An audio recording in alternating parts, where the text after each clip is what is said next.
Hello, welcome to STEM School. In this lesson, we are going to introduce cybersecurity.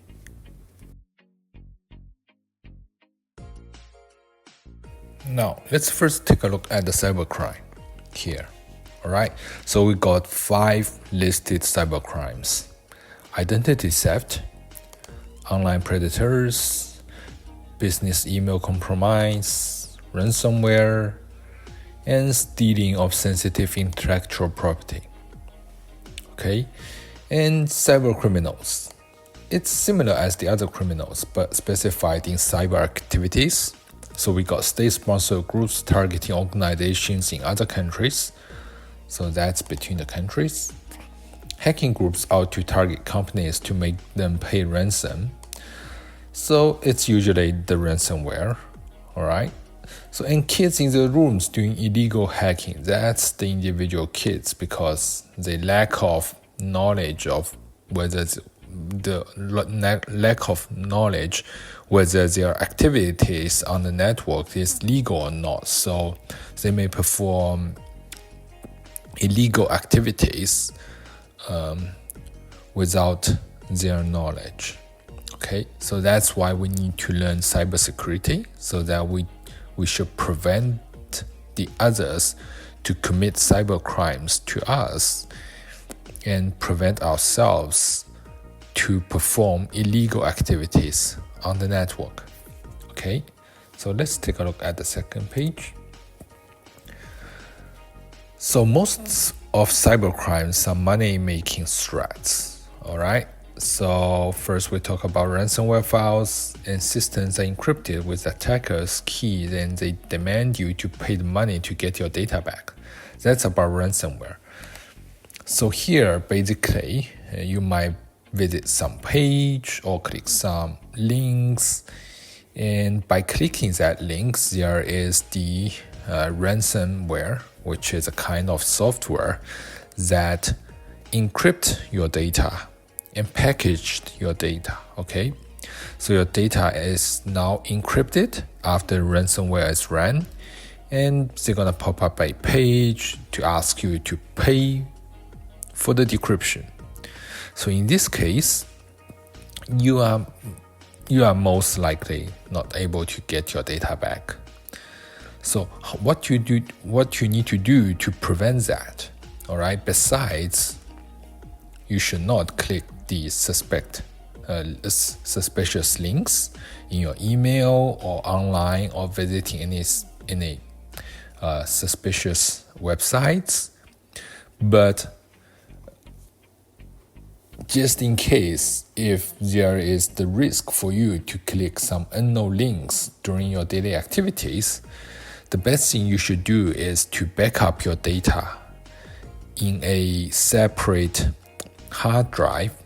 We can talk about external hard drives or some USB drives that you need to back up your data to that drive daily in order to get back your data when there's something happens to your laptop or computer. Okay, so that's one method of preventing that. Let's take a look at the second on the list. So cryptocurrency miners.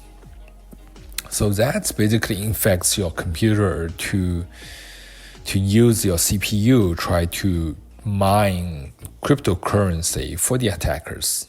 All right, so your computer you just feel your computer is extremely slow some days, and the CPU is kept running, always out of memory, feels extremely slow on the network activities.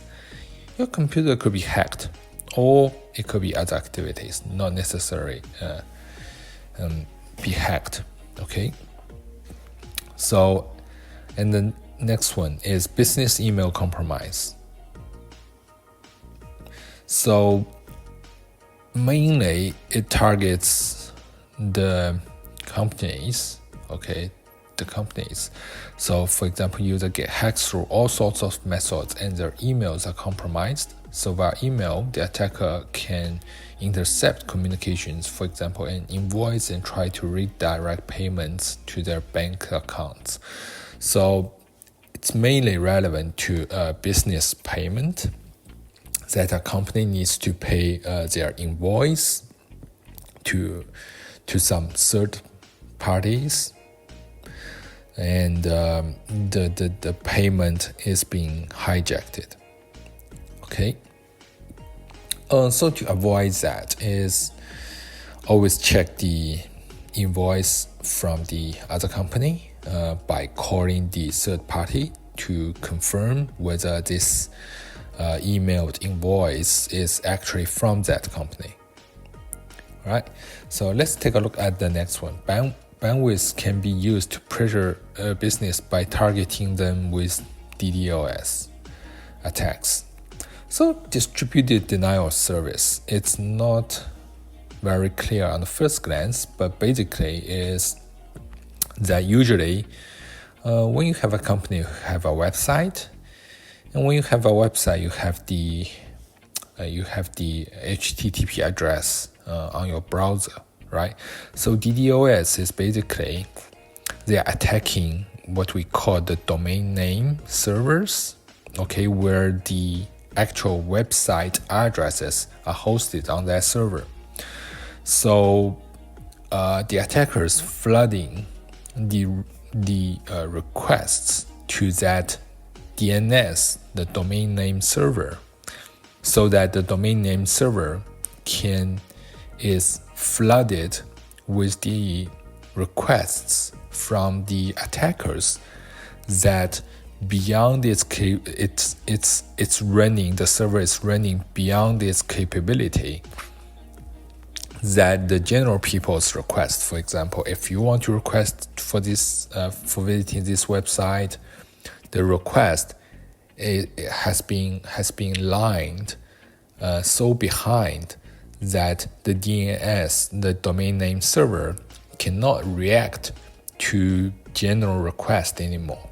So that's the DDoS attacks, and it's easy to figure out, and you can do nothing with that. It's usually the domain name server providers should react quickly once they found there is the DDoS attack on to their server.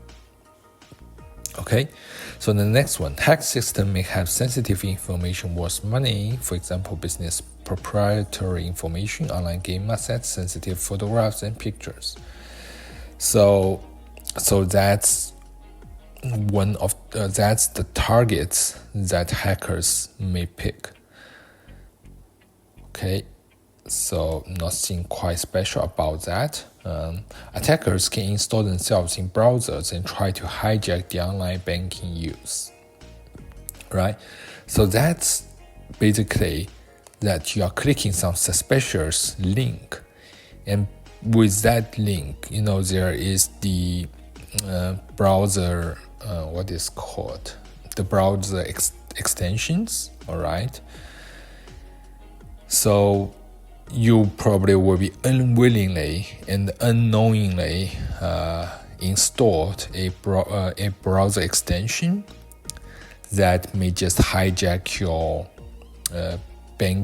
online banking use, which means you are using your browser for online banking. When you input your username and password, the information has been hijacked by this browser extension, and those information are sent to the attackers so that they can use your username and password to log into your bank and do the money transfer.